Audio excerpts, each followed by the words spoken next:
Rangers Journal Night.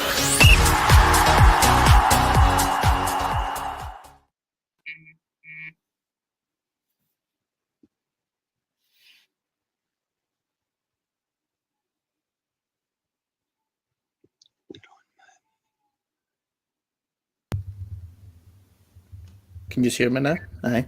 I don't know what was going on. Sorry, guys. Delayed start. Technical issues already. Good evening and happy Friday, and welcome to the Rangers Journal. My name's Kevin. I'm going to be the host for this evening. Firstly, I am joined by Dylan. Dylan, how you doing, mate? No bad, mate. Cheers. Happy to be here. Good stuff, mate. Good stuff. And Cammy, how are you doing, mate? I'm good. Obviously, everybody's experiencing the wee bit of wind that we've had today, and suffering a wee bit, as we were discussing before we went live, suffering a wee bit of cabin fever, being in the house all day. But it is what it is, and it's going to be good just to chew the fat over what happened last night and what's obviously to come in the games ahead. So always good. Perfect, mate. Perfect.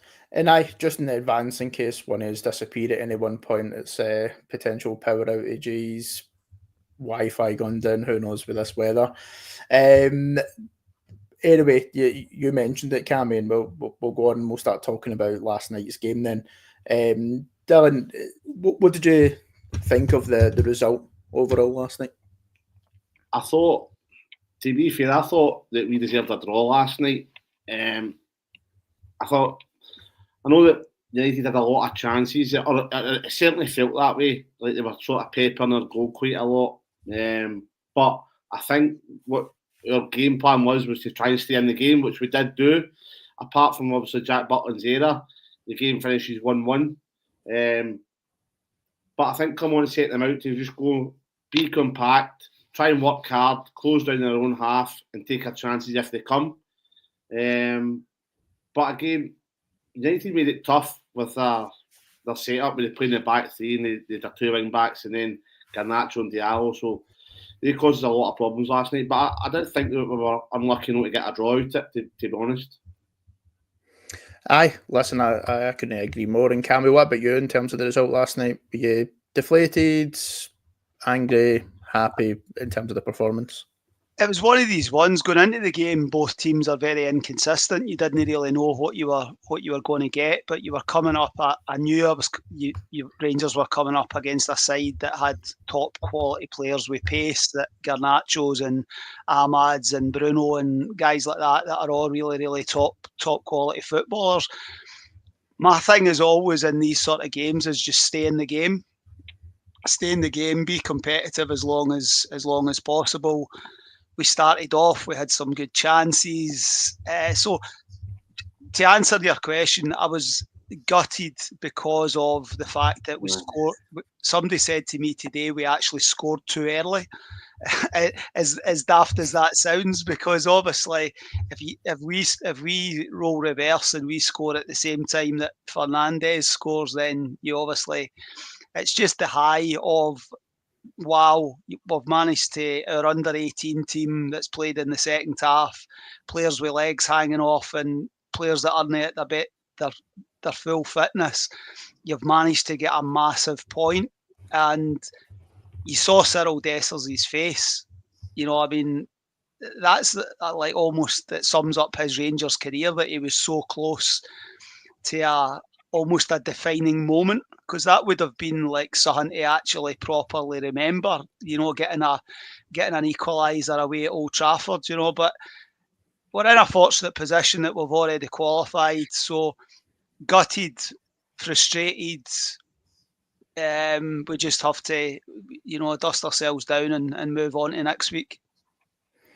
Aye, absolutely. And Dan, what did you think of the performance overall?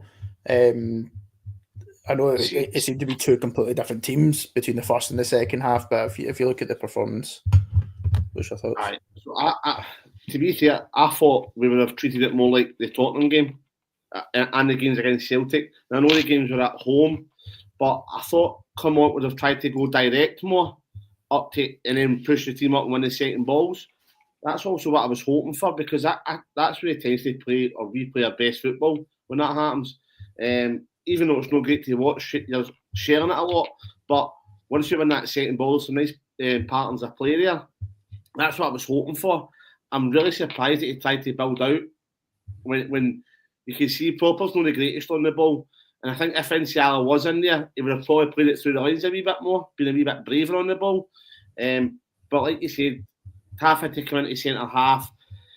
I think after half time, we grew into the game and we had a wee bit more belief, and we thought, this isn't as hard as we thought it was going to be. And I think the youngsters gave us a wee bit of energy as well that we were missing, because Czerny was pretty poor for me. Bajrami was pretty poor as well in terms of winning into tackles, even on the ball as well. I thought they let us down a wee bit. So when the youngsters come on, it gives a wee bit of energy. But like I said, I was hoping to see a wee bit more direct. And the chances that we do get, if you remember in the first half, Tav goes direct to Yilmaz at the back post and he has that volley. And then the goal comes from Tav going straight to Dessers.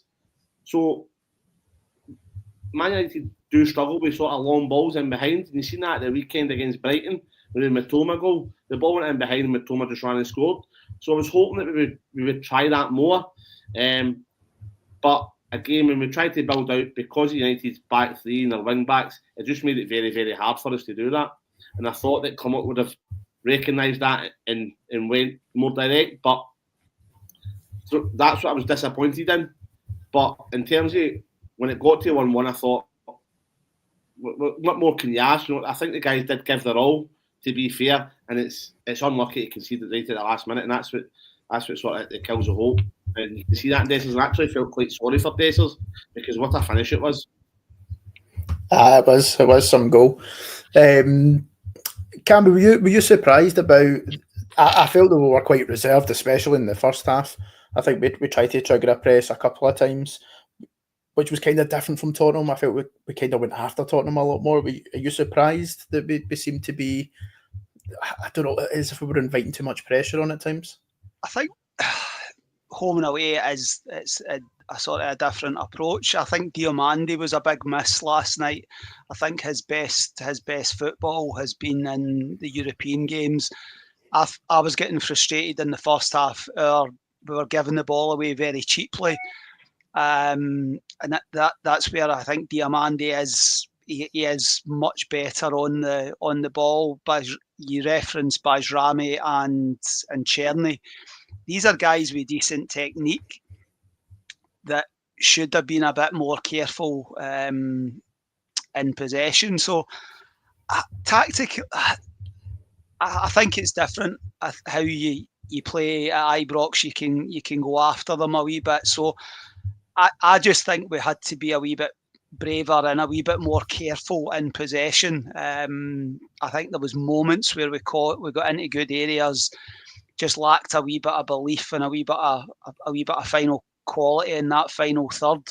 But the tactical approach, and I've got plenty of concerns about Clement overall as a Rangers manager, but I think in the European games over the piece, I think he's proven, particularly away from home, that he knows how to set up a team. But I think if you go after Man United, we were trying to double mark Ahmad, keep him as quiet as possible.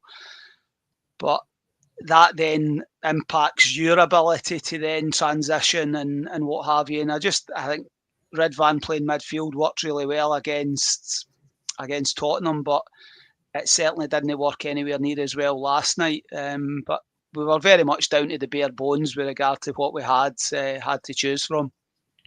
You make a really good point, to be fair, with the doubling up with Yilmaz and Jeff against Ahmad. I thought we kept Ahmad quiet for large portions of the game last night. Where it actually seemed to be that he started to change up, though, and I thought Garnacho was getting the better of probably Tav at the beginning of the game. And I thought Yilmaz had a particularly poor second half when he moved into right back. I thought Garnacho was getting a lot of joy. Dylan or Cam, I can't remember when he's mentioned it. Ultimately, we were probably beaten by 2 mistakes last night, and we'll move on to talk about the first one. A couple of people have posted in about Butland's error. What was your take on that, Dylan, at the time when you seen it? I think I think he's for me, does it quite a lot. And for the size of him, he's quite poor at coming for the ball. We've seen it a couple of times before he get injured, where he kind of comes for it and flaps at it a wee bit. Now, you can understand that if it's Kelly, because of Kelly's height and his stature's quite small. But when you're talking about Butland, he's over 6 foot. He should be coming and getting a good hand on it. I think what happens is he goes too early for it, and he sort of gets caught underneath it. If he just waits a wee second, he can go and meet it at a better punch and clear it. I think he goes too early, but it was really, really poor. But he's a Man United fan, so he'll be happy to score in Old Trafford. It looked, at the time when I seen it back, that looked harder to do than actually just clear it. It was bizarre, as if it just came off the back of his knuckles and then just spun in behind him. Looking on Twitter, I thought there's a lot of sort of outcry around if we feel that Butland's the right man for between the sticks going into the new season next year. What's your thoughts on that, Cammy?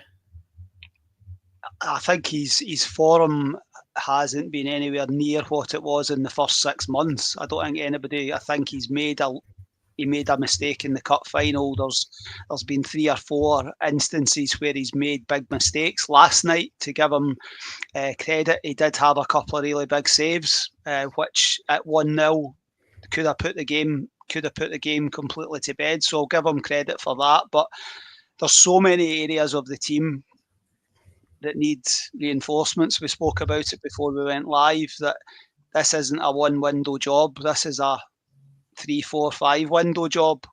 And I think there's other more pressing areas for me than Jack Butland, although I do have concerns about the form that he's been in across probably the last 9 or 10 months. Last night, it was like, for those of that age, John Lukic way back in 1992 when Rangers played Leeds United at Ibrox Stadium, and Lukic, that's exactly it.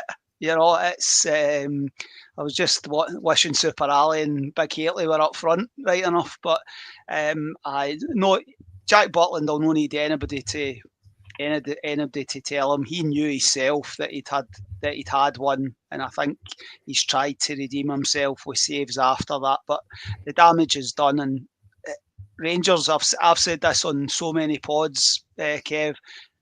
We very rarely lose goals where somebody cuts in and bends one in the top corner, or somebody beats 5 men and sticks it in. It's always individual errors, somebody switching off, somebody just making a mistake. It's been going on for a long, long time, and it's not just Jack Butland. We'll go on to the second goal. That's individual error as well, and that's what's cutting our throats basically. See, just before we move on, see the second goal from Bruno. There's an angle you see it, and he puts it through Butland's legs. And I was saying to the boys last night in the chat, and I'd like to know what you guys think about it. Do you think that if that's Alan McGregor, he saves that with his foot? Because I've seen it so many times over the years where the ball sort of straight at him, and he manages to get his foot to it, it goes over the bar, or he shells it away out for a throw-in. Which can you wonder what you think about it? I don't know. I think for me, I think my frustration definitely lies with Jeff Day. I think he's probably just been caught on his toes probably too many times this season already. At the back post where it would have stopped at his source. I do get what you're saying, that could Butland have maybe done better potentially. I think it was Butland's fault to go. I'm just saying. Yeah. I think we've seen McGregor save those types of shots, and I think Butland's slow to get down when the shots are right at him. That's one of his biggest problems as well. When you remember, Ida, I think it was a cup final. It was a game at Ibrox. It's right at him, but it's down low, and he just can't get down quick enough. But I think McGregor, even though he was really poor his last season, he's very good at using his feet to save those types of shots. And I think last night Butland could have maybe got his foot to it, but it's not his fault. Yeah, I'm not blaming him for the goal, of course, you know. I think there was one, was it Kyogo's goal in the Old Firm as well? It was like the 30 yards out, he just passed it to his left hand side. And I was so surprised they couldn't get down to that either. It's a strange one. And I suppose just going back slightly, because I think I probably felt the same at halftime as most Rangers fans when you seen that Balogun and Barrowman's going off injured, and I think you're sitting there feeling nervous. But Campbell, what did what did you think once actually the second half had began and you seen Bailey Rice, Tav moving in at right back and McCausland coming in at left wing and Tav going centre back and Yilmaz going right back? How did you think that ended up panning out? I was delighted that he showed the belief in Bailey Rice finally. He's had a difficult period and not really had the opportunities that he would like. That was the main positive for me. I would have had Leon King on at right back, just as a natural right-footed player. It's just a balance. It's a balance sort of situation, and that's where I think it didn't really work as well. I mean, Ridvan had an absolute shocker there second half when he went to right back, but it was. I had the fear that he was actually going to bring Kieran Dowell on, to be perfectly honest with you, at half time. He was going to pull a Dowell or he was going to pull a Lawrence or somebody like that. And we all looked at the bench before the game and we knew that bar Dessers, we were pretty limited. But I was delighted for Bailey Rice and obviously Finlay Curtis getting on later on in the game. And I think Zach Lovelace would have got on. I don't know if we scored and that kind of changed the substitution, or certainly something happened. But the second half, when the changes were made, again, just to say what I said at the start, it was just about staying in the game. And as long as a game's 1-0, you're always in with a chance. But Bailey Rice, 18 years old, I think there's been a lot of comment from down south positive about him, so hopefully that's going to be this is the proper start of his Rangers career. He plays a lovely little pass, see, with outside his foot through to Dessers, and he's the keeper saves and it pushes it right. I think it would have been offside anyway. I think when you looked at the replays, but I thought that's a nice bit of quality. And I thought I don't think Bailey Rice looked out of place last night. Dan, what was your thoughts on Bailey Rice, and do you think he's earned himself to try and, not saying start in every game, but to start to get more minutes? I think that when I saw that substitution getting made, I was a wee bit worried because I know that technically he's good on the ball, and I believe in him that way, but I was worried about basically.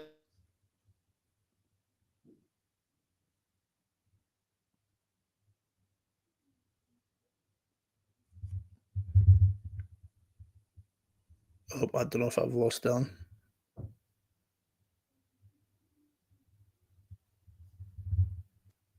Apologies, guys. I think I was muted there, was I? I think so. You started talking, it was strange. I was like, I thought it was my side there. I was panicking. No, I think I pressed a button there, sorry. Yeah, so basically when he came on, I was a wee bit worried about how he was going to fare physically and do with understanding the system that he was going to have to play and marking his man and working forward and backwards the way that sort of, that Barnes a workhorse in that way. But I know technically his ability on the ball is very, very good. I was just worried about that. And to be fair, he actually surprised me last night. I thought when he came on, he probably outshined Raskin when he came on. He had the ball that arrives in the box and it comes from the left. And he has the sort of volley that goes over the bar. Again, that's very, very good. But he's just unlucky not to get his body over it, like Cloyce says in the commentary, to get his body over it and get the goal. And then he plays the ball through for Dessers, who again's unlucky with hitting the post. So you can tell that he's got that sort of eye for the killer pass to play it in behind the defence for Dessers to run on it. Because to be fair, I didn't even see that pass when I was watching the game live. And he sneaks it through, I think, no, we're in here. So I think it could definitely. I don't think I would start him over Diamandi, but I definitely think with him and Barn, there's competition there to see who's fighting for third. Aye, absolutely. And Paul mentioned as well, bright future ahead for both Rice and Curtis. Yeah. Cammy, do you think? I think when you look at our squad now, and we could probably agree there's a fairly limited amount of sellable assets. Do you think it's important for the club to try and put a bit more trust into the youngsters? Obviously, Rice, Curtis getting minutes last night, but you've obviously got Lovelace as well. 100%. I think I've always thought that we've wasted a lot of money bringing in squad fillers, your Dowells and guys like that, and there should always be young players, if given the opportunity, that grab the opportunity. And I think that's, if you look at the week that Finlay Curtis has had, I mean, this is a kid that's out of contract in the summer. He's been in really, really good form, but we talk about this much fabled trading model and what have you. We just have to start believing in our own players that we're developing. You know, rather than bringing players and developing other clubs' players, which I've never been a huge fan of. We have to. Bailey Rice, somebody referenced in the comments Lennon Miller. Bailey Rice was more highly thought of than Lennon Miller 2 years ago, but Lennon Miller has progressed because he's played like 60, 70 games across the last 2 seasons, and he's now got the captain's armband at Motherwell. I'm not saying that in 2 years' time Bailey Rice will do the same, but that's how they learn, is by playing a run of games. And I think Dylan said, I don't think he starts ahead of Diamandi and Raskin at this precise moment, but I think there's enough home games particularly home games between now and the end of the season. Next weekend, I think we're at home to Ross County. The weekend after that, we're at home to Queen's Park. We'll probably we'll obviously have the playoff round European games. So there's opportunities at the back of the European fixtures that I think certainly Bailey Rice should be getting minutes between now and the end of the season, because the manager in recent weeks has, I don't know if he's been trying to put Kieran Dowell and the like into the shop window, you know, Dowell and Matondos and guys like that, but I think they're now cast aside, and this is where these young kids just have to be given the opportunity, and in being given the opportunity they just have to grab that opportunity, because I think us as fans, well, as much as Rangers fans can be hard on young players, I think we're also tired on some players that we've seen before. So it's like you will cut a bit of slack, like Finlay Curtis coming on Sunday, and he must have had 4 or 5 shots at goal. I liked his enthusiasm and the fact that he wasn't scared, and that energises the supporters. So I want to see as many young Rangers players and young Scottish players that are good enough breaking through, and then we can build from there. I definitely. The way I looked at it last night is they didn't look out of place at all up against multi-million-pound players. So you would fully expect him to be able to go and play against the majority, if not all of the teams in Scotland, if given the platform to play. Someone posted earlier on about looking at Lennon Miller, for example, who's played an incredible amount of minutes at the same age as what Bailey Rice is. And Bailey Rice was apparently better seen as a more promising player than what Lennon Miller was when they were at Motherwell. So I think it is about time. Again, he might not be starting ahead of Diamandi, which I think is expected, if I'm honest, and Raskin's obviously playing excellent at the moment. But I think he can come in and replace these Dowell minutes or the Lawrence minutes moving forward. And he can obviously come in and do a good job. And Dylan Pauls posted a question earlier on, and I was hanging off to go through it. And he's put down a question for you guys. When Dessers scores, do you think we should have dropped back 5 yards and try to keep it a bit more tight? No, I think that was the problem. I think that's why they scored. I will do a breakdown on it, and we'll post it on the YouTube and on the socials. But that was exactly what went wrong. We dropped far too deep, and we just allowed. It was Martinez, who's the left of a back three, who ends up putting in the cross for Bruno, who runs off the Jeffy. So he's at the edge of our box unchallenged. So the reason we looked so good sort of leading up to our goal was because we were pressing, we were working hard. We had them not penned in, but they didn't have time on the ball, and we were shutting them down. We just spoke about Bailey Rice, but he gets the ball in sort of the middle of the park and drives about 30 yards up the edge of their box with it, holding off a player and then plays it out to, I think it was Ridvan out the right. So we were doing more of that, and then when we were off the ball, we were closing them down. We were trying to keep them away from our box. So to answer that question, I think that's what went wrong. We get a wee bit too feared, and we just sat in. And I've got a still picture of it as well. There's maybe a back line of about 6 players in a line, Rangers players, and we were just too passive because we sat too deep. I think if we would have kept up on top of them, kept making them having to work and giving them less time on the ball, instead of letting them just come into our half and dictate what they wanted to do, I don't know if we concede that goal. Cam, do you think it'd been interesting to see if Lovelace did come on? Because that was the planned sub before Desser's goal. Wondering who was going to come off and who was he going to replace. Obviously, the point it was we were still chasing the game to try and get a point. Do you agree with what Dylan's saying there? If we maybe still kept in the front foot, are they weaker at the moment? Their mentality is obviously a bit all over the place as well.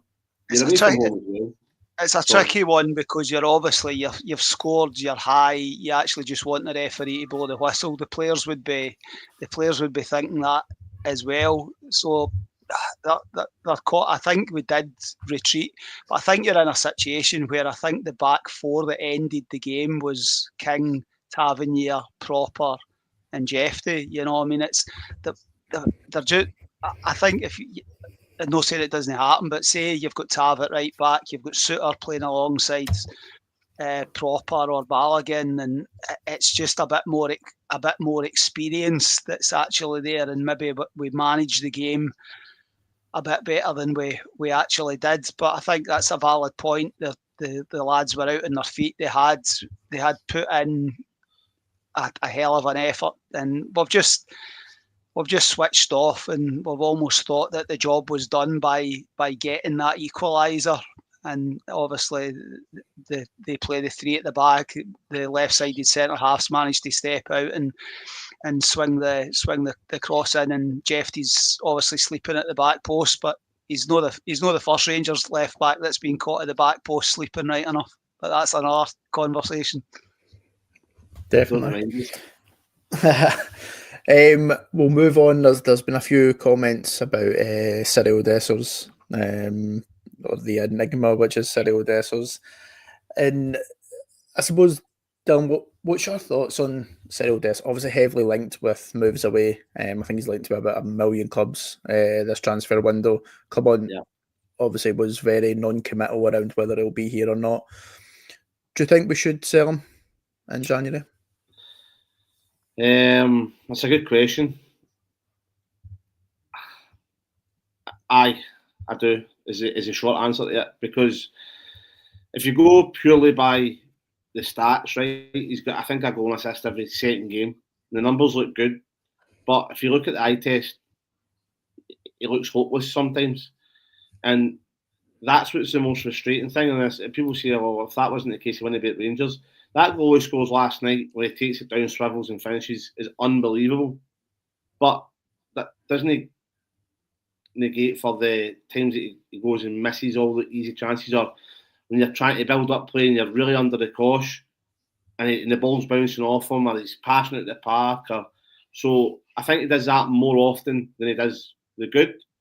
And I think that goal last night puts another maybe $1 million or 2 on top of his price tag for me. But yeah, I would sell him. And I would look to get someone like another. Again, he's turning 30, I think, this year or next year. So I'd look to get someone else in who's maybe more Egerman's profile, younger, upcoming, promising, and hopefully got a selling value. If we can recoup the money we spent on Dessers, then I'm 100% sell him. But you need to get someone in this window as well if you do sell him. Or is the league done? The league's done, so do you then put Lovelace in there and give him the minutes that maybe Dessers would get to rotate him with Egerman? So there's questions there, but yeah, to answer your question, I would sell him, mate. Yeah. And Cam, you were nodding away throughout that. I take it you're in agreement with Dylan that we should cash in. I think so. That goal last night's not going to do any harm. Certainly for anybody that's maybe been watching, or they have him on a list. It's probably the finest goal he's scored, to be perfectly honest with you. I mean, the touch and the finish for a guy that sometimes looks as though he's never seen a football in his life before. You can see, you watch McCoist and Rio Ferdinand, they're up in the gantry, and you can actually see McCoist's reaction. He's like, is that actually Dessers that's just stuck it away? But the key aspect, and I think the manager said, was we need to replace somebody. I think he was asked last Sunday, somebody has to come in of a similar quality. I mean, you can question Dessers' quality in a lot of aspects. His goal return's decent on paper, but we'll always say it's a podcast in itself. Cyril Dessers, if you could get £3 million in for him, as long as you can replace, because we can't go the rest of the season with just Igaman and Danilo. Is he durable? Is he going to be able to? Zach Lovelace, I still think, is going to be more a wide forward for us rather than a centre forward. So I think you would have to bring in a number 9 to replace him, and that's where you would hope that due diligence is going on in the background with Niels Coppen and the recruitment, that they have contingency plans in place if a situation. I mean, obviously our rivals across the city have they're losing their main striker, but I'm sure there'll be a contingency plan in place to bring in an actual centre forward to replace him. And I think Cyril Dessers, they're probably known for a couple of months that if they could get him out the building this month, they would. But I really like the big guy, the personality, the character, the roller coaster ride that his Rangers career has been, and I felt heart sorry for him last night at the final whistle, because you could almost see his wee bottom lip trembling, because he knew that was a massive moment that he had scored. But if you could, Scott's point, if you could get some money, if we can get £2 to £3 million back, free up to 25 grand a week, I would say thanks for your service and move on for there.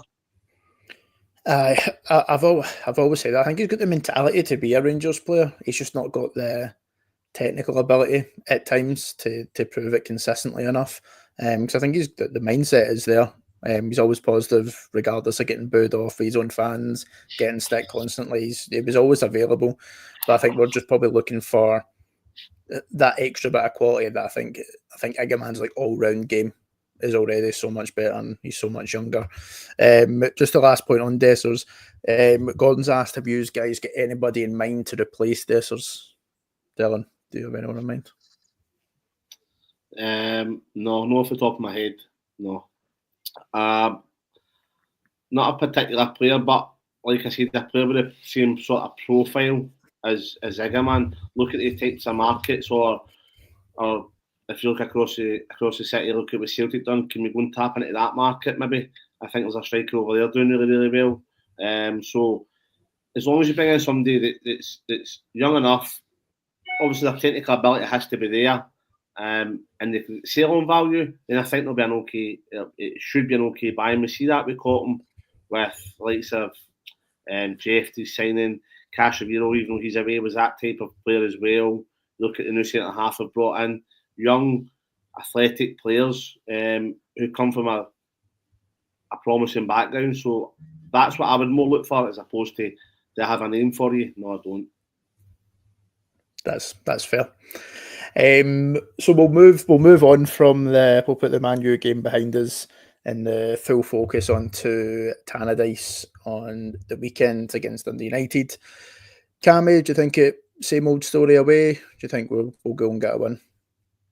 We have to get a win, to be honest. I think that's my feelings are well known on the manager. I think that, and I think he'll know himself. And I think the conversations that the chief exec would have had with him, if the away form doesn't improve, regardless of injuries, if the away form doesn't improve between now and the summer, he can't remain in place, in my opinion. So we're going into a run of 6 away games in the league between now and the split that aren't the easiest on paper. And, you know, we've dropped the ball in the recent away games. So Sunday just has to be about winning.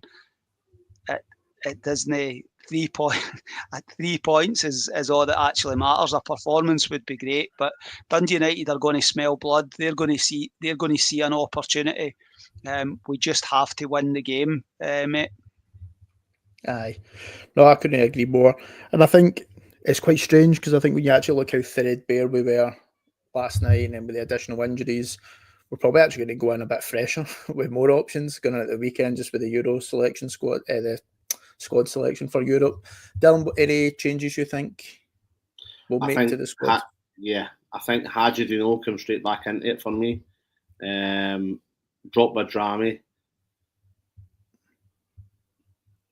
Or does he play Badrami and move Hagi out to the right because now Tierney's his hammy, it looks like.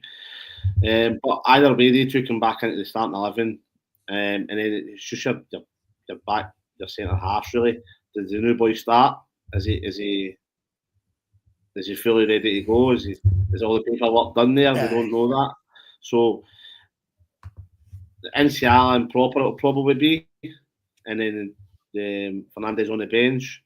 But my biggest worry is Dundee get bait off Dundee in the cup. And again, they play with that back three, or back five in the defending, back three in the attacking. So Man United done it. Hibs played that way. Dundee played that way, and that's the games we've struggled in. Clermont struggled in, just because they overload the crate in the wide areas, and then if they overload the crate in the middle. So that's my biggest worry, as opposed to who plays. But I think we just need to go there, work hard. Like you said, if you can get a performance, good. But all that matters is the 3 points, mate. At the end of the day. Do you know what? I'd be surprised. I'd be surprised if Badrami's in for the start. I thought he was a passenger again last night. Yeah. And I just feel there's too many games. I even thought he was a passenger against Fraserburgh, and I thought it should have been a game that he was top of the world, loads of technique on show. It's just not been the case. I'd be interested to see if he maybe does similar idea to what he was doing with the Danilo Igaman, and maybe play Dessers and Igaman up top.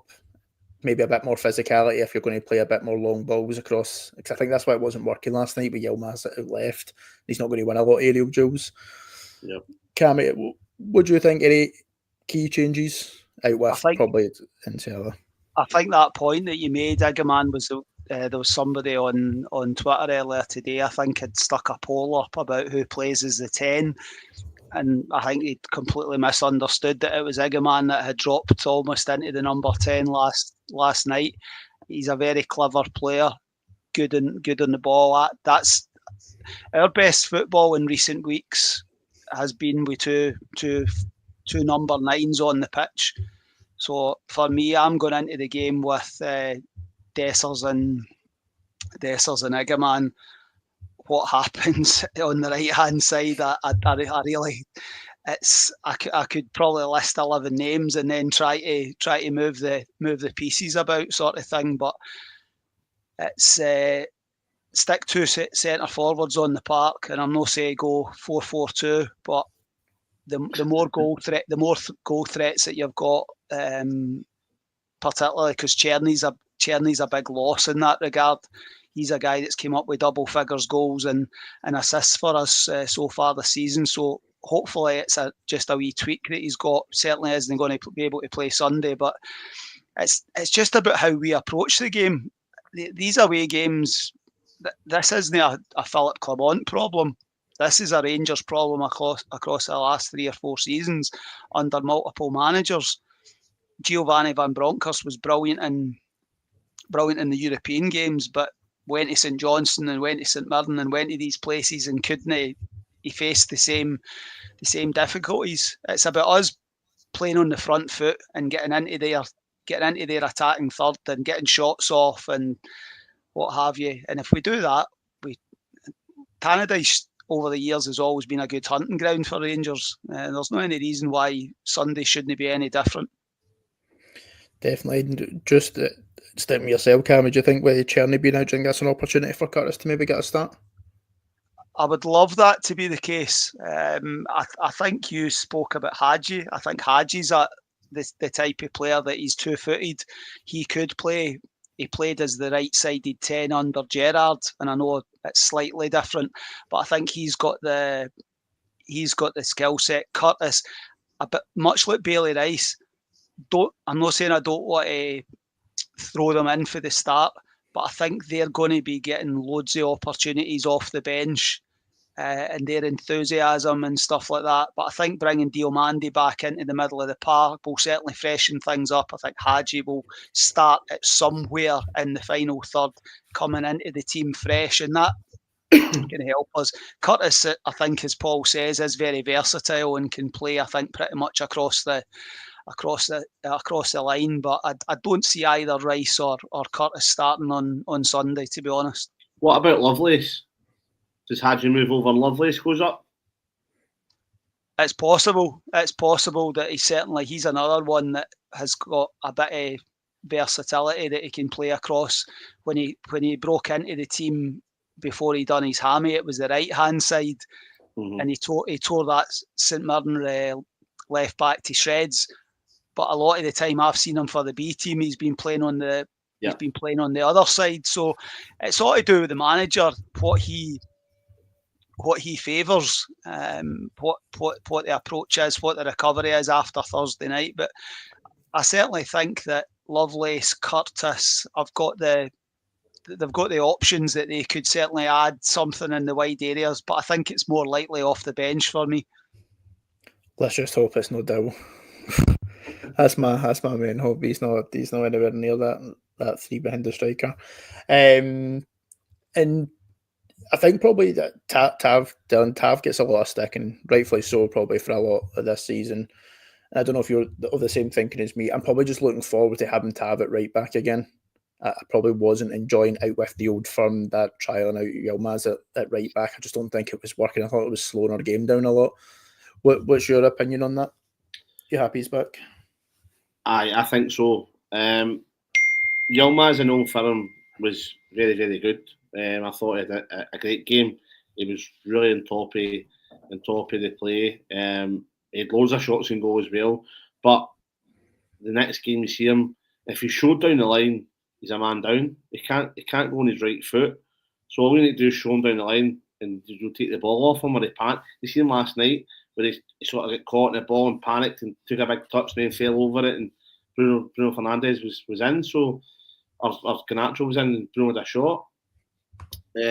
So I think Tav coming back in, and I think the first 10 minutes, I think Garnacho went by Tav last night. But then after that, I thought he had a solid game. I thought he was probably one of our better players, if not our best player. And then he moved into centre half, and then we were talking about it. I was worried. I thought, well, here we go. Tav's not the greatest at defending. How's he going to? And he does really, really well. So for me, I think as long as he's back fully fit and he can give us a few, we can start getting a run with him at right back, because he picks out the balls for Dessers, even though it's for centre half. So he's got that capability. Against Tottenham as well, he picked out the ball for Egerman, that long one, and Egerman finishes it really well. So you don't get that from Yilmaz on that side. So it's more comfortable if Tav plays here, and I think it's a big plus that he's back. Just touching on beforehand with our strikers, I think what Cammy says about Dessers, and I forgetting to Neil went off injured. So the good thing if Dessers and Egerman do plays, Egerman against Hibs kept cutting back and having the finishes and coming short for the ball, like he says, Cammy, and Dessers will stretch the defence, so it's maybe not a bad shout to start with A2. But having Tav at right back, I think definitely will help us going forward. Hopefully he's fit enough to continue the games, mate. Aye, 100%. And just before we wrap up then, guys, just looking for score predictions then. Cammy, what's your score prediction for Sunday? A score prediction's easier than a team prediction, to be perfectly honest with you. I think somebody said that. Names at the heart. I think I said it's just about winning the game. So I'll go for Rangers to win 2-1 on Sunday. 3 points. I'm on the post match on Sunday, so it would just be nice to get a nice relaxing Sunday lunchtime where Rangers turn up in an away game and pick up the 3 points. So I'll go for a narrow victory. Perfect. And Dylan, what about yourself, mate?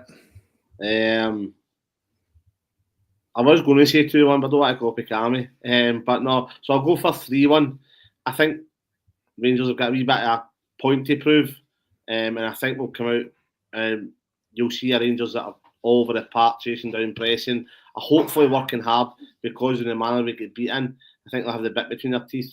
And like we said, if we do have Dessers running in behind and Eggman coming short, then it could cause Dundee United some problems. So I'll go for 3-1. Do you know what I'm going to copy? I was thinking 3-1 as well, to be fair. I would really want to see Dessers and Eggman playing up top. I'd prefer Danilo and Eggman, but that's not going to be an option. But aye, fingers crossed. Well, guys, thank you for coming on. Thank you for everyone for tuning in and listening. Please just remember to like and subscribe. And always remember, every night is a Rangers Journal night. Cheers.